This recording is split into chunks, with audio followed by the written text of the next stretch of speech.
Over the past number of weeks, Canadian security agencies have been actively pursuing credible allegations of a potential link between agents of the government of India and the killing of a Canadian citizen, Hardeep Singh Nijjar.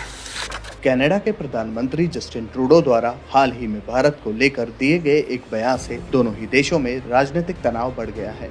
18 सितंबर को Justin Trudeau द्वारा Canadian parliament में भारत पर एक Canadian citizen और सिख स्वतंत्र राज्य या कहे तो खालिस्तान के समर्थक हरदीप सिंह निज्जर की हत्या को लेकर गंभीर आरोप लगाता हुआ एक बयान दिया गया, जिसमें उन्होंने कहा कि उनकी सरकार विश्वसनीय आरोपों यानी क्रेडिबल एलिगेशंस की जांच कर रही थी कि भारत सरकार के एजेंट्स 18 जून 2023 को हुई हरदीप सिंह निज्जर की हत्या से जुड़े थे। वहीं 18 सितंबर को कनाडा के विदेश मंत्री मेलेनी जोली ने कनाडा सरकार द्वारा एक इंडियन डिप्लोमेट को निष्कासित करने की सूचना दी। हालांकि भारत सरकार ने इन आरोपों को बेतुका और प्रेरित बताकर खारिज कर दिया, पर इस मामले में भारतीय अधिकारी को निष्कासित करने के जवाब में भारत सरकार ने 19 सितंबर को एक वरिष्ठ कैनेडियन डिप्लोमेट को निष्कासित करके अपनी प्रतिक्रिया व्यक्त की। As of today and as of consequence, we've expelled a top Indian diplomat from Canada. 20 सितंबर को सिक्स फॉर जस्टिस SFJ के चीफ और खालिस्तान समर्थक गुरपतवंत सिंह पन्नू ने कनाडा में रह रहे हिंदुओं के विरुद्ध एक वीडियो जारी कर उन्हें भारत वापस जाने के लिए कहा। वहीं कनाडा की पब्लिक सेफ्टी मिनिस्ट्री ने पन्नू के इस वीडियो पर प्रतिक्रिया देते हुए उसके बयान को ऑफेंसिव और हेटफुल करार दिया और कहा कि नफरत के लिए कोई जगह नहीं है। उन्होंने कैनेडियन सिटीजन से भी एक दूसरे का सम्मान करने और कानून के शासन का पालन करने का आग्रह किया। Indo-Canadian Hindus, you have repudiated your allegiance to Canada and Canadian Constitution. Your destination is India. Leave Canada, go to India. 21 सितंबर को भारत सरकार ने ऑपरेशनल रीजंस का हवाला देते हुए कैनेडियन सिटीजन्स के लिए वीजा सेवाएं निलंबित कर दी। भारत सरकार द्वारा कनाडा में रह रहे भारतीय नागरिकों और छात्रों के लिए एक ट्रैवल एडवाइजरी भी जारी की गई, जिसमें भारतीय नागरिकों से कनाडा में उचित सावधानी बरतने और सतर्क रहने और कनाडा के कुछ क्षेत्रों की यात्रा करने से बचने को कहा गया। वहीं राष्ट्रीय जाँच एजेंसी NIA ने भी अमृतसर और चंडीगढ़ में स्थित पन्नू की प्रॉपर्टीज को जब्त कर लिया है। भारत के विदेश मंत्री S जयशंकर ने कहा कि भारत सरकार कनाडा के साथ अच्छे संबंध बनाए रखने के लिए प्रतिबद्ध है, परंतु हम अपनी सॉवरेनिटी और इंटीग्रिटी को कमजोर करने के किसी भी प्रयास को बर्दाश्त नहीं करेंगे। हमें सुनिश्चित करना चाहिए कि दोनों देशों के बीच संबंध आपसी सम्मान और विश्वास पर आधारित हैं। We made it very clear, and I've done so sometimes even in public, which is that if there are activities which are permitted from Canada, which impinge on our sovereignty, territorial integrity, on our security, then we will have to respond. वहीं Congress MP और भारत के पूर्व विदेश राज्य मंत्री शशि थरूर ने भी कहा कि भारत और कनाडा के बीच ये विवाद बेहद दुर्भाग्यपूर्ण है। दोनों देशों के बीच लंबे समय से घनिष्ठ संबंध हैं और इस विवाद को जल्द से जल्द हल करना महत्वपूर्ण है। मुझे चिंता है कि ये विवाद कनाडा में भारतीय प्रवासियों और भारत में संचालित होने वाले कैनेडियन बिजनेसेस पर नकारात्मक प्रभाव डाल सकता है। My thoughts are that it's an extremely disappointing development. It really looks like it's doubling down on the pandering to a certain political element in that country. We know the government is dependent upon certain support, and perhaps this is why they needed to do that. They have elections also coming up very soon. So for all of these reasons, Canadian politics has led to a situation where a very valued relationship between two countries has been thrown into jeopardy, and I am really surprised the Canadians would do that. I hope that we can arrest this deterioration. I hope we can rebuild the relationship again. Certainly getting this particular present day problem off the table as quickly as possible. UK के एक आधिकारिक प्रवक्ता ने कहा कि Canada के इन आरोपों के बावजूद भी ब्रिटेन भारत के साथ व्यापार वार्ता जारी रखेगा। उनका कहना है कि जब हमें किसी भी देश से समस्याएं होंगी जिनके साथ हम व्यापार समझौते पर बात कर रहे हैं, तो हम उन्हें सीधे संबंधित सरकार के समक्ष उठाएंगे। वहीं यूएस के national security adviser Jake Sullivan ने कहा कि ये हमारे लिए चिंता का विषय है और हम इसे गंभीरता से ले रहे हैं।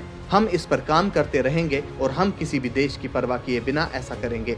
We heard from the Canadian Prime Minister publicly about the allegations. We went out publicly ourselves and expressed our deep concern about them, our support for a law enforcement process to get to the bottom of exactly what happened and to ensure that the perpetrators are held accountable.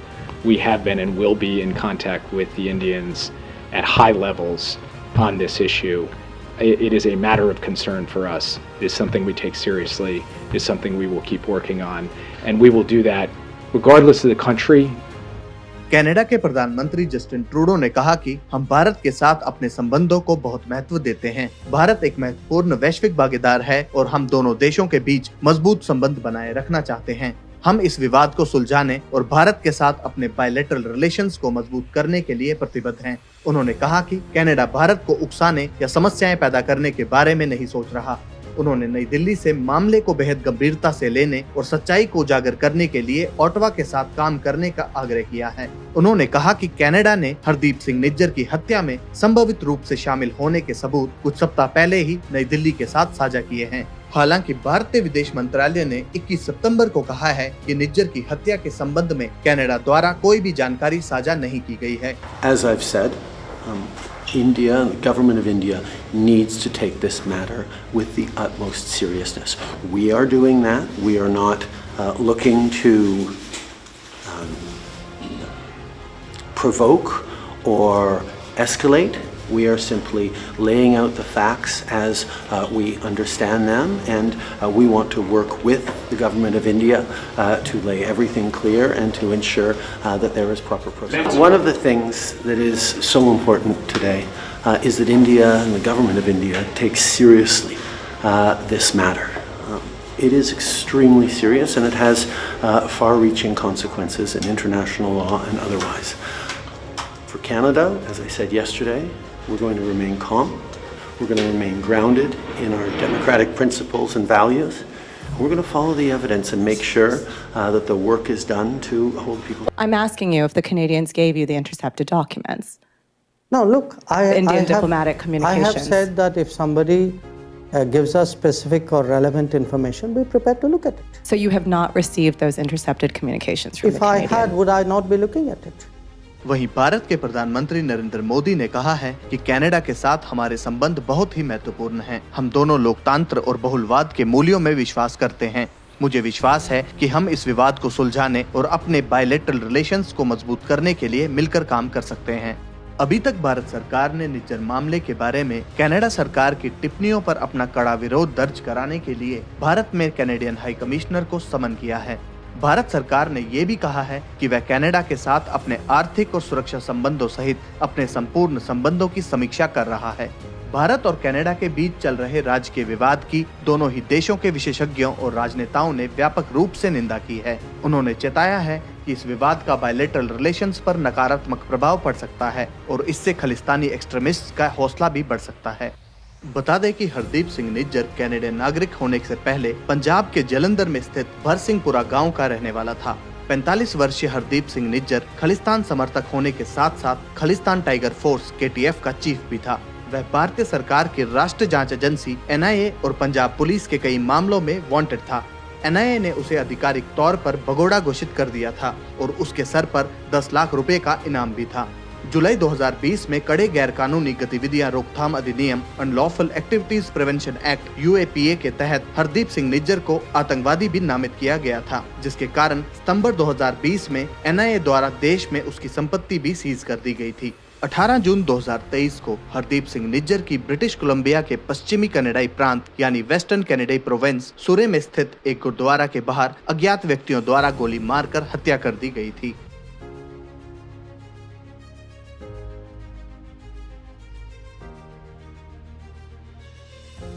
ये ध्यान रखना काफी महत्वपूर्ण है कि दोनों ही देशों के बीच राजकीय विवाद अभी भी जारी है और ये स्पष्ट नहीं है कि इसे कब और कैसे हल किया जाएगा।